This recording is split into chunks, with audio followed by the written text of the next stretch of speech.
Fortissime raffiche di vento colpiscono in pochi minuti la zona di Villorba, alberi sradicati, il vento fa volare tondini di ferro da una recinzione danneggiando le auto, tempesta di grandine su tutta la Marca.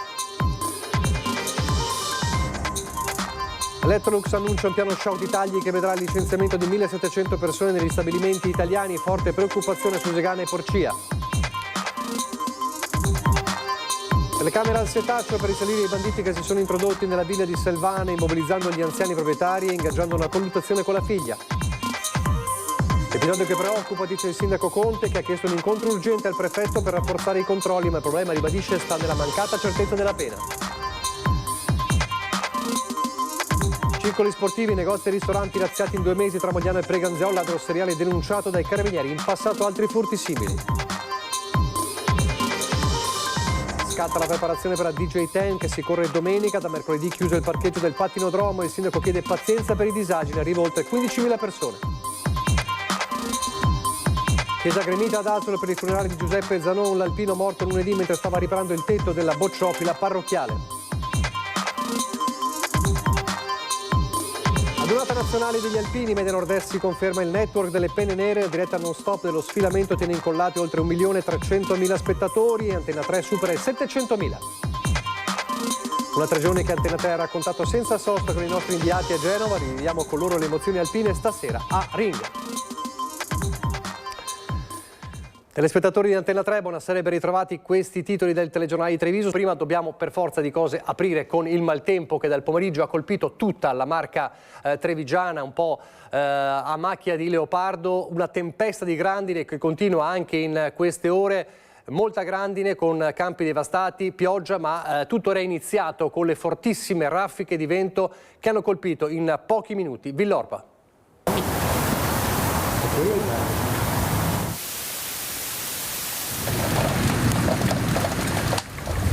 30 secondi è arrivato una tromba d'aria, zona Catena Castrette, dove appunto si è battuto su un albero in un parco giochi. Per fortuna nessuno si è fatto male, nessun danno a persone e a cose, e adesso mi hanno detto che nella zona di Castrette c'è stata anche lì una piccola tromba d'aria, sto andando a vedere. Un pomeriggio da incubo in varie zone della Marca, i danni più ingenti nel Villorbese, nel distretto di salute mentale dell'Ulse 2 in via Silvio Pellico, una tromba d'aria ha sradicato la porta d'ingresso che è stata scaraventata a terra. Ha scagliato appunto la porta, eccola là.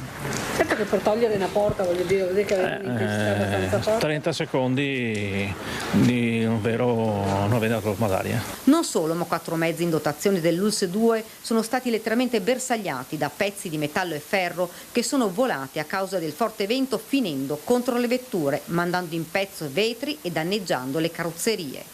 Fortunatamente nessuna persona in quel momento si trovava nel parcheggio. I danni sono ingenti. Nella vicina casa di riposo Marani diversi alberi ad alto fusto sono caduti all'interno del parco. Danni anche alle coperture di alcune abitazioni con tegole spostate o cadute soprattutto a Castrette.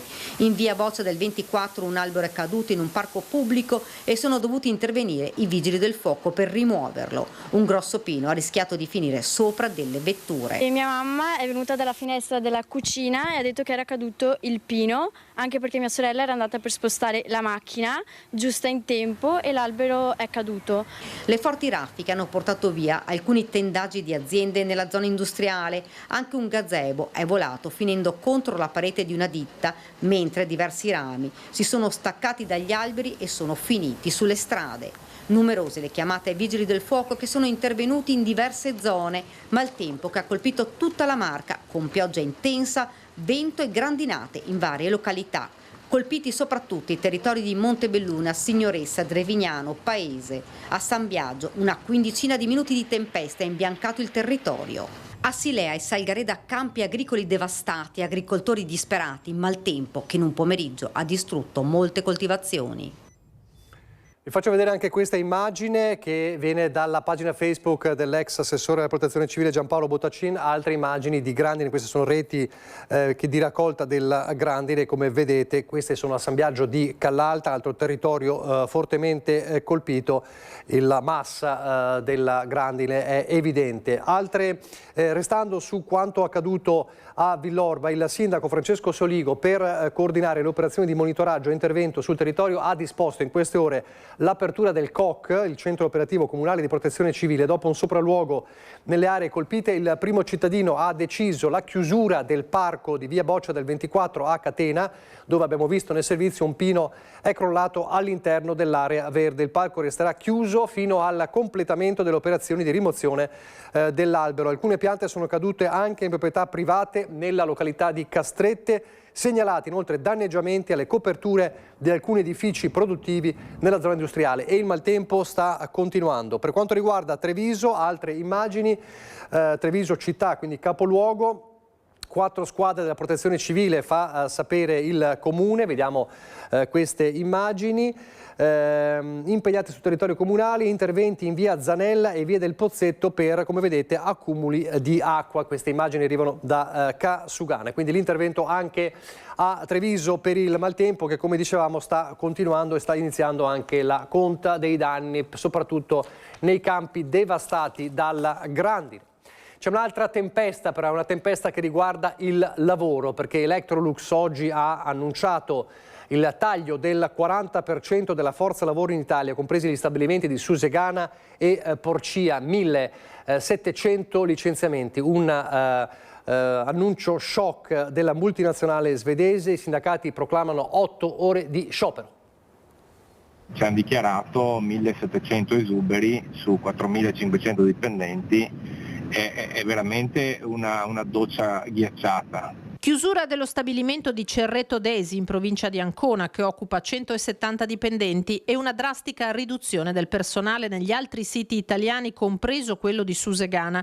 L'annuncio shock del colosso svedese Electrolux nel corso di una riunione del coordinamento nazionale convocata a Mestre: 1700 esuberi nel territorio nazionale, quasi il 40% del totale dei dipendenti italiani. Le 3 principali sigle sindacali dei metalmeccanici, FIM, FIOM e WILM, hanno dichiarato lo stato di agitazione permanente e proclamato 8 ore di sciopero. Già domani i lavoratori di Susegana incroceranno le braccia con un presidio previsto dalle 4:30 davanti ai cancelli della fabbrica fino alle 16. Per i sindacati un piano inaccettabile, immediata la reazione con una richiesta altrettanto decisa. Noi la prima cosa è stata quella di ritirare questo tipo di annuncio drastico e poi di chiedere un intervento anche alle istituzioni, a partire da quelle locali fino al Ministero. Quindi manderemo anche una richiesta, una convocazione urgente al Ministero, al Mimit, dove ha sede il Ministro Urso, perché servono anche provvedimenti di carattere strutturale che riguardano il settore dell'elettrodomestico in generale. Lo stesso Ministero si è fatto sentire a stretto giro, facendo sapere di stare seguendo con la massima attenzione la situazione relativa a Electrolux. Il Dicastero, si legge nella nota diffusa, intende svolgere tutte le attività di monitoraggio necessarie a mantenere un confronto costante e strutturato con l'azienda e le organizzazioni sindacali, al fine di gestire la situazione nel modo più efficace possibile. L'obiettivo è quello di favorire soluzioni condivise tra le parti, in un quadro che assicuri la tutela dell'occupazione e la continuità produttiva. La cronaca adesso, perché ci sono telecamere al setaccio per individuare la banda che ha sequestrato e rapinato la famiglia di un imprenditore a Selvana, a Treviso. Potrei stare meglio, dicendo la verità. Ancora un po' scosso, però passerà. Lo shock di ritrovarsi in casa in piena notte 3 sconosciuti col passamontagna. Ezio Colombo, 80 anni, imprenditore, racconta quello che tra venerdì e sabato scorsi lui, la moglie Priscilla Mazzoli, 71 anni, architetto, e la figlia Olimpia, medico oculista di 33 anni, hanno dovuto affrontare nella loro abitazione di Via degli Alpini a Selvana. Mezzanotte e mezza, banditi, forse dell'est Europa, entrati da una finestra. Si sono trovati a mezzanotte con queste persone dentro casa. Mia moglie era ancora alzata, stava finendo di lavare i piatti o roba del genere, e si è trovato un individuo vicino e gli ha detto: scusi, ma lei chi è? E questo gli ha detto: siamo carabinieri. E lei gli ha detto: no, voi non siete carabinieri, avevano il passamontagna, voi non siete carabinieri.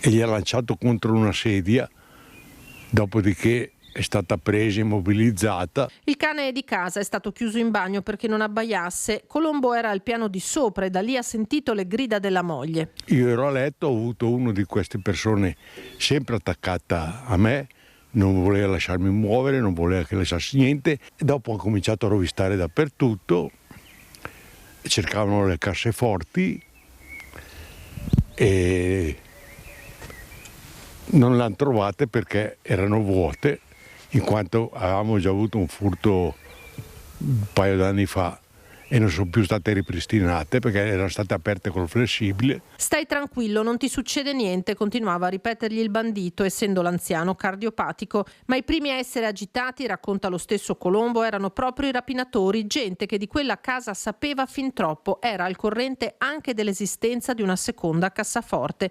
La figlia, rientrando, si è trovata davanti i tre, ha tentato di reagire mordendo la mano di uno di loro, rimettendoci un dente e rimediando un pugno in volto. Per lei 20 giorni di prognosi. Fisicamente bene, non è successo fortunatamente niente di grave. Quando i banditi, forse attesi all'esterno da un quarto soggetto, se ne sono andati, la famiglia ha allertato il 113. Ingente il bottino, gioielli di famiglia, orologi per decine di migliaia di euro. La polizia ha effettuato rilievi, raccolto testimonianze, al vaglio della squadra mobile i filmati delle telecamere di videosorveglianza della zona. Nel quartiere c'è inquietudine e incredulità. Io a mezzanotte ero fuori col cane, abito nei condomini in fondo alla via, quindi sì, sono persone anziane, conosco perché conoscevo la figlia da piccola, è un duro colpo, ecco, quando qualcuno ti entra in casa, soprattutto in questo modo qui. C'è anche un controllo di quartiere per quello che funziona e non so quanto funzioni insomma in realtà, perché fa paura quando c'è gente in casa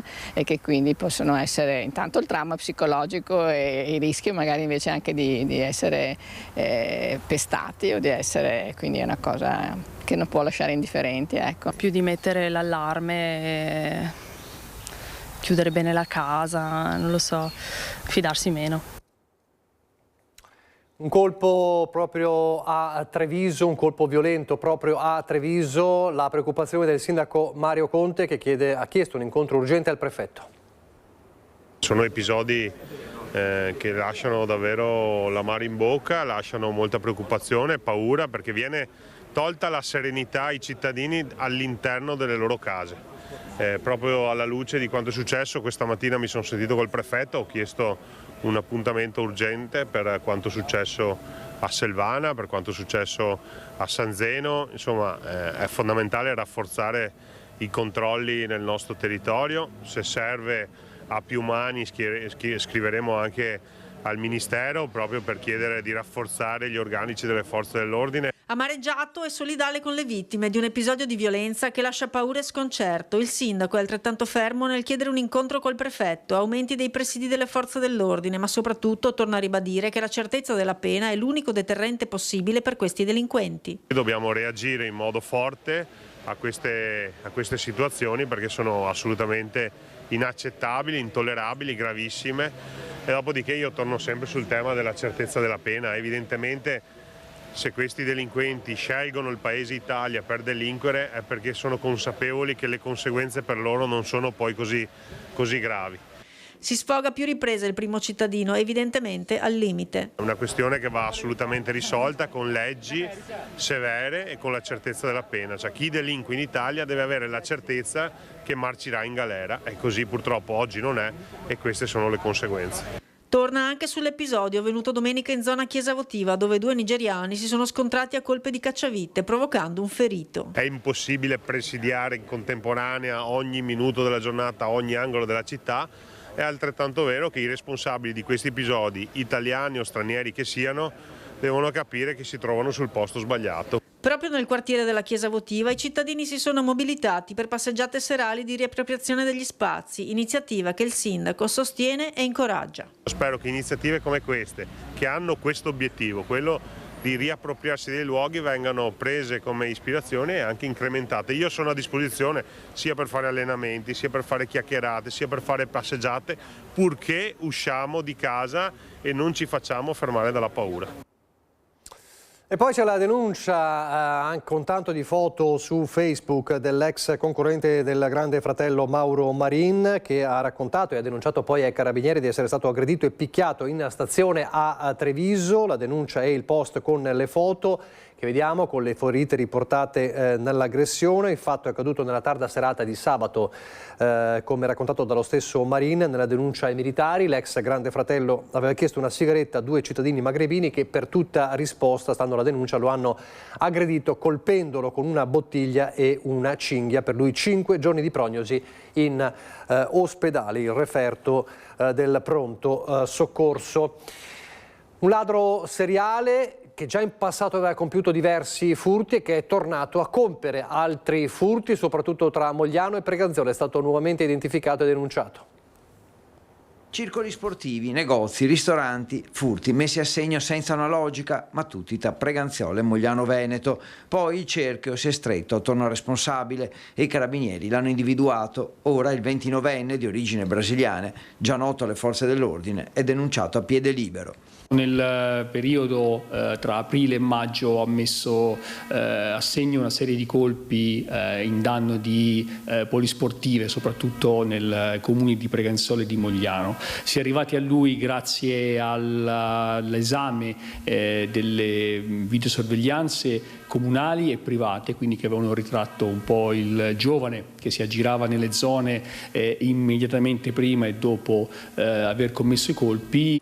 L'uomo, residente a Preganziola, è ritenuto responsabile di numerosi episodi, visti gravi indizi nei suoi confronti, in particolare del furto di un registratore di cassa dalle piscine di Preganziola, capi d'abbigliamento sportivo alla Polisportiva Moglianese, 2 telefoni cellulari alla Polisportiva Terraglio di Mestre, circa 100 euro e alcune bottiglie di liquore nella sede del Mogliano Veneto Rugby, nonché di circa 100 euro dalla casetta del latte e dal circolo anziani di Preganziola. Inoltre gli sono addebitati una serie di tentati furti ai danni, tra l'altro, della farmacia Ventura di Mogliano Veneto e della pizzeria Quelli Giusti di Preganziola. Abbiamo trovato un po' di abbigliamento sportivo, chiaramente il fondo cassa, quindi alcuni soldi contanti che riguardavano il fondo cassa di queste polisportive, e in più abbiamo addebitato a lui anche 3 tentativi fatti in alcune attività commerciali sempre tra Preganziola e Mogliano Veneto. Un infortunio sul lavoro nel primo pomeriggio, una ditta di Lovadina di Spresiano, ferito un operaio portato alla Cafoncello con l'eli soccorso, è stato schiacciato da un manufatto in cemento mentre eseguiva delle lavorazioni all'interno dell'impianto di un'azienda edile. Sul posto Carabinieri e Spisal per la ricostruzione della dinamica dell'incidente. L'operaio è grave ma fortunatamente non in pericolo di vita. Ci sono poi i controlli dei Carabinieri proprio sulla sicurezza nei cantieri. Il nucleo ispettorato del lavoro ha portato a ben 8 attività sospese e sanzioni per oltre 200.000 euro. Cantieri, soprattutto cantieri edili tra Volpago del Montello e Sannaglia della Battaglia, con ponteggi non idonei e quindi rischio di cadute. E poi ci sono anche delle aziende invece agricole dove sono state riscontrate numerose violazioni in materia di salute e sicurezza sul lavoro. Pochi istanti di pubblicità, poi di nuovo in diretta.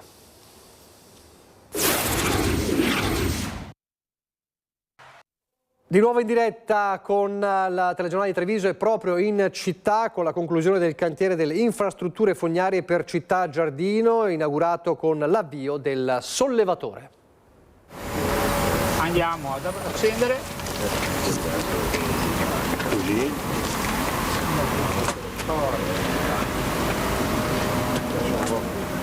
Inauguriamo un impianto di sollevamento, è il primo con questa tecnologia installato in Italia ed è il primo che si caratterizza per una vera stazione di accumulo del refluo, ma di avere un sistema di pompaggio che lo aspira man mano, così da scoraggiare quelli che sono i cattivi odori, che sarebbe alquanto fastidioso in un centro storico come questo. Con il giro della manopola del sollevatore si è inaugurato il primo intervento di realizzazione della fognatura all'interno delle mura della città, oltre 6 km di nuove reti tra acquedotto e fogna per un investimento da 3,6 milioni di euro, una trasformazione destinata a cambiare non solo il volto del centro, ma anche la qualità delle sue acque.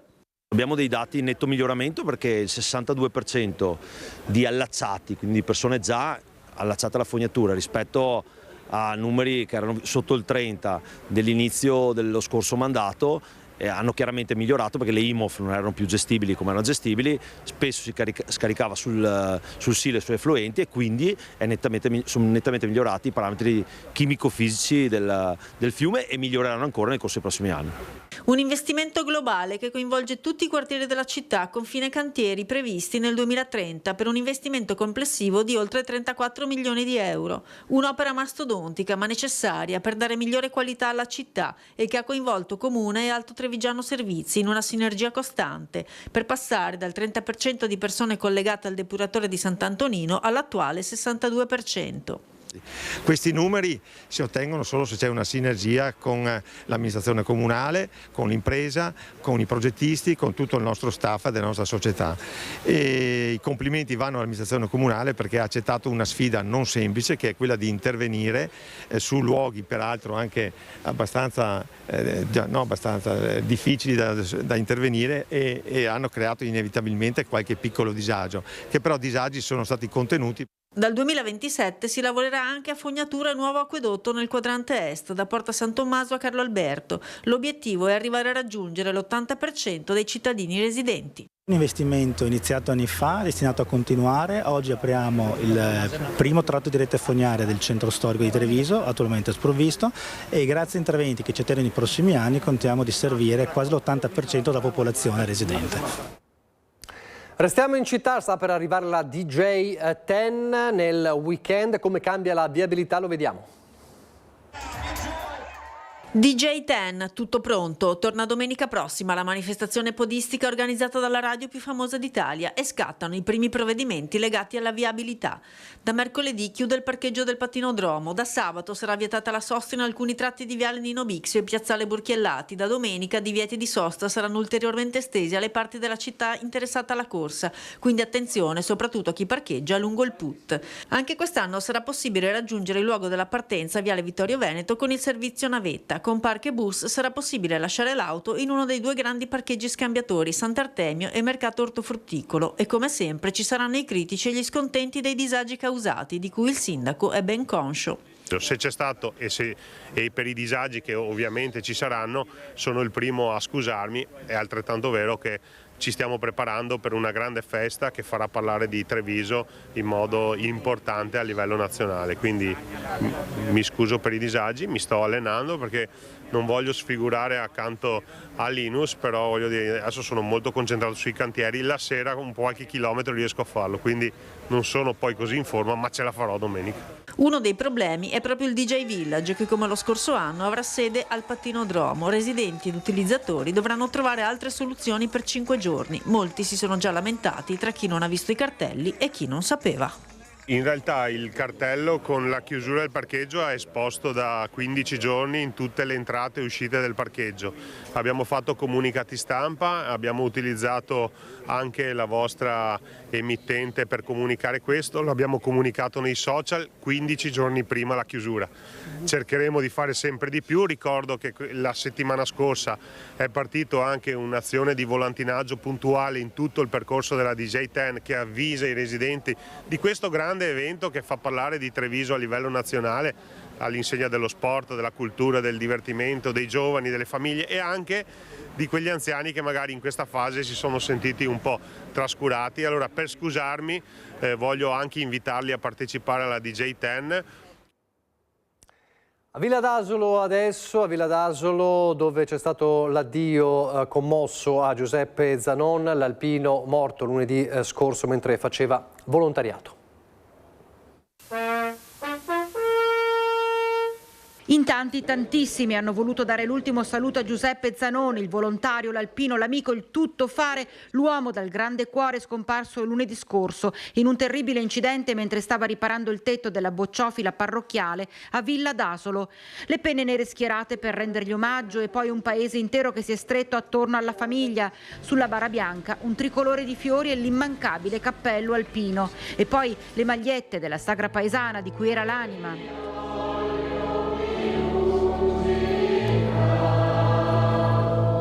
Toccanti le parole di Don Roberto Maccatrozzo nel ricordare quanto Giuseppe sia stato per la comunità intera. Aveva il gusto della vita, che condivideva con tutti il senso di stare insieme, di vivere la gioia, la festa. È il gratuito che appartiene anche a Dio. Il locale Gruppo Alpini e il gruppo spontaneo della Sagra hanno voluto donare 2 piante perché resti vivo e continui a fiorire tutto il bene fatto dall'amico Giuseppe Zanon. Grazie per questo bel gesto che fate e grazie a Giuseppe per tutto quello che è stato per le persone che ha aiutato, ma anche per la comunità. Lo spirito e il cuore di Giuseppe Zanon c'erano sicuramente nella 3 giorni di Genova della Donata Nazionale degli Alpini che Antena 3 vi ha raccontato, soprattutto ieri con il boom di ascolti, gli ascolti record. Media Nord-Est si conferma il network delle penne nere. Battono i tamburi! Si alza la musica! Immagini, suoni, voci in oltre 12 ore di diretta non stop. Gli ascolti della 97esima Adunata Nazionale di Genova incoronano Antena 3 Televisione degli Alpini e di tutti coloro che amano le penne nere. Grazie per partecipare alle nostre iniziative. Entusiasmo, calore, vicinanza si sono intrecciati ad emozioni personali e ricordi via via che lo sfilamento delle sezioni alpine lungo le strade della città della Lanterna procedeva. Ed è proprio per questo fiume in piena, per questa partecipazione collettiva che domenica 10 maggio 2026 resterà negli annali. Oltre 1.330.000 spettatori davanti allo schermo per seguire le emittenti del gruppo Media Nord-Est, vale a dire 37.000 utenti al minuto di fronte alla televisione. Da sola Antena 3 ha totalizzato oltre 700.000 spettatori con un ascolto medio di 24.000 ogni minuto, staccando nettamente le emittenti concorrenti che hanno a loro volta mandato in onda la grande festa alpina. A riprova del forte attaccamento del territorio alle penne nere e dello stretto rapporto tra Antena 3 e il suo pubblico, pronto fin dalle primissime ore di diretta a seguire la domenica alpina con un ininterrotto flusso di messaggi che dal mattino è andato avanti fino al passaggio della Stecca con gli alpini di Brescia. Genova rimane nel cuore col gruppo Media Nord-Est pronto ai prossimi eventi. Appuntamento a Gemona per il raduno triveneto del 19, 20 e 21 giugno. Questa è la Gemona del terremoto del 1976. E rivedremo e racconteremo ancora della 3 giorni alpina a Ringa, ma ve lo dirò fra poco. Prima dobbiamo andare nel Bellunese. Bellunese, dove l'eco della tragedia di Sedico non si è ancora spenta, continuano gli accertamenti degli inquirenti sulla tragedia e si attende la data dei funerali del piccolo Lucas. Sedico, c'è una calma e un silenzio irreali attorno al piazzale dove venerdì pomeriggio ha perso la vita il piccolo Lucas De Marca e dove ora mazzi di fiori bianchi lo ricordano.